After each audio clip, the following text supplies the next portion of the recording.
Hello and welcome to Synopsis. My name is Krishna. This is lecture for The Hindu and Indian Express. This is symbol for Indian Express. This is The Hindu in 5 minutes.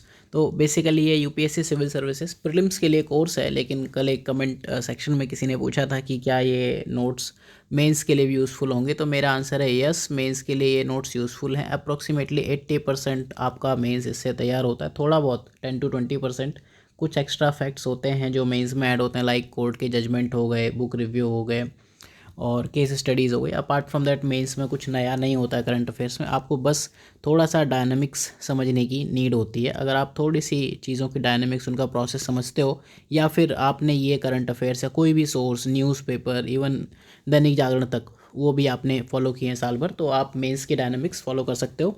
तो yes, this is course for both prelims and mains.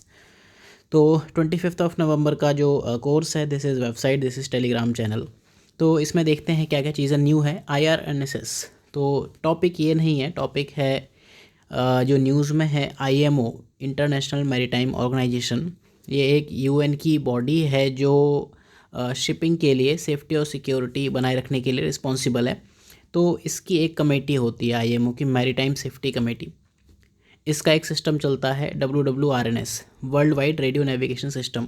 ये क्या होता है, अगर आप पानी में जा रहे हो तो आप उस नेविगेशन सिस्टम को अपने लिए GPS की तरह यूज़ कर सकते हो। जैसे आप GPS यूज़ करते हो, सेम वे में। तो IMO ने अब IRNSS या फिर नाविक को भी एक अल्टरनेटिव नेविगेशन मॉड्यूल की तरह मान लिया है इंडियन वाटर्स में। तो बे ऑफ बंगाल हुआ या फिर अरेबिक सी हुआ, अरेबियन सी, तो 1500 किलोमीटर दूर तक इंडिया की जो बाउंड्री है, वहाँ तक आप GPS के बदले IRNSS को यूज़ कर सकते हो। इंडिया चौथी कंट्री बन गई है जो इस सिस्टम का पार्ट है।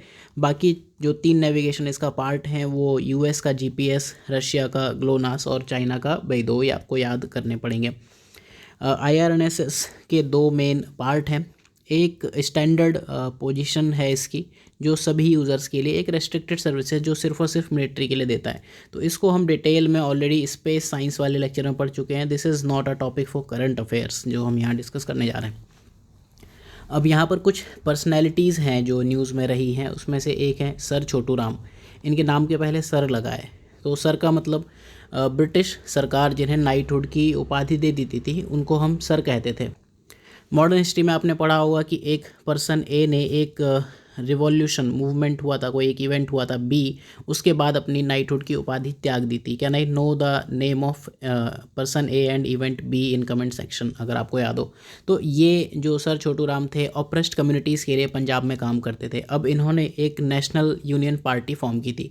जस्ट ये चीज़ ज़रा आप समझने की कोशिश करना, इनके नाम के पहले सर लगा हुआ है। ये शोषित वर्ग के लिए काम करते थे और इन्होंने एक ऐसी पार्टी बनाई थी जो पंजाब के फ्यूडल क्लास और जेंट्री, जेंट्री मतलब बड़े लोग, बड़ी क्लास के लोग खुद को जेंट्री कहते हैं ना, कि हम मतलब अच्छी जेंट्री के लोग हैं, इन्होंने बनाई थी। जो ये यूनियनिस्ट पार्टी थी, sir Sikandar Hayat Khan, sir Fazli Hussain, sir Shahdab Uddin, sir Chhotu Ram, सब के नाम के पहले सर लगाए।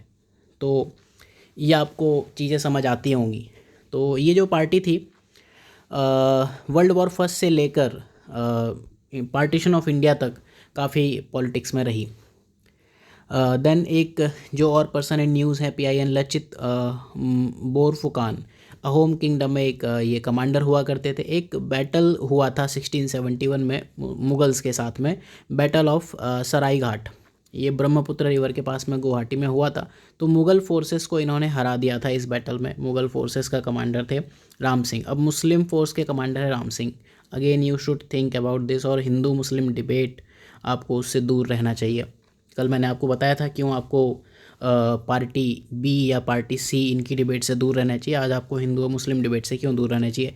NDA की आपने ट्रेनिंग देखी होगी, तो उसमें जो बेस्ट कमांडर होता है उसको इनके नाम पर एक गोल्ड मेडल दिया जाता है।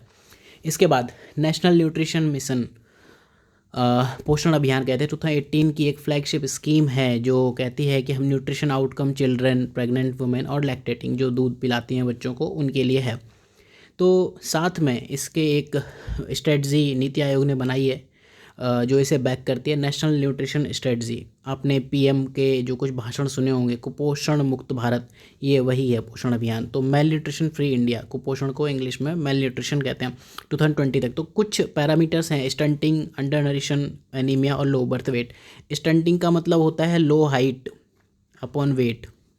एक वर्ड आता है वेस्टिंग, वेस्टिंग का मतलब लो वेट टू एज, आपकी एज पे जितना वेट होना चाहिए वो कम है तो आपकी वेस्टिंग हो गई है, ठीक है। कुछ लोग जो आप कहते हो माचिस की तीली टाइप के लोग। तो स्टंटिंग रेशियो इंडिया में अराउंड 40% है, इसको रिड्यूस करना है। तो नीति आयोग ने बताया है कि एक फालतू से, कतई फालतू से रिपोर्ट दी है, not important for prelims, not important for mains, ठीक है, कहीं कुछ काम आ जाए। इन्होंने बताया कि व्हाट विल इट टेक, कि आप इसको एक्सेलरेट कैसे करोगे प्रोग्रेस। तो इन्होंने कहा एक पोषण प्लस स्ट्रेटजी बनाओ, फालतू सी चीज़ उसमें करोगे, ठीक है। Then South Asian University Delhi में है, ठीक है। सार्क यूनिवर्सिटी भी कहते हैं, अब इसको समझ गए हो गए आप इसको। सार्क यूनिवर्सिटी, सार्क कंट्रीज़ हैं, सार्क का हेडक्वार्टर, ये सब चीज़ आपको पता होनी चाहिए कहाँ है। एक 2010 में बनाई हुई है international university. Then tribes India, एक ब्रांड शॉप्स आपको मिलेंगी अगर आप एयरपोर्ट पर जाओ, दिल्ली, मुंबई, बेंगलुरु, तो आपको ट्राइब्स इंडिया के आउटलेट मिलेंगे। तो ट्राइफेड ने ये शॉप्स बनाई है, आउटलेट बनाए हैं ट्राइबल प्रोडक्ट्स को ब्रांडिंग करने के लिए। मिनिस्ट्री ऑफ ट्राइबल अफेयर्स के हैं, जो भी ट्राइबल प्रोडक्ट होते हैं MTA चलाती है। और ट्राइफेड ये ऑर्गेनाइजेशन है जो इनकी मार्केटिंग डेवलपमेंट करती है, मेनली MSP देती है माइनर फॉरेस्ट प्रोड्यूस के लिए और जो भी उससे रिलेटेड चीज़ें हैं। देन इसके बाद एक बहुत ही फालतू सी चीज़ अब होगी, सहकार प्रज्ञा। सहकार मतलब होता है सहकारी, मतलब कोऑपरेटिव सोसाइटी।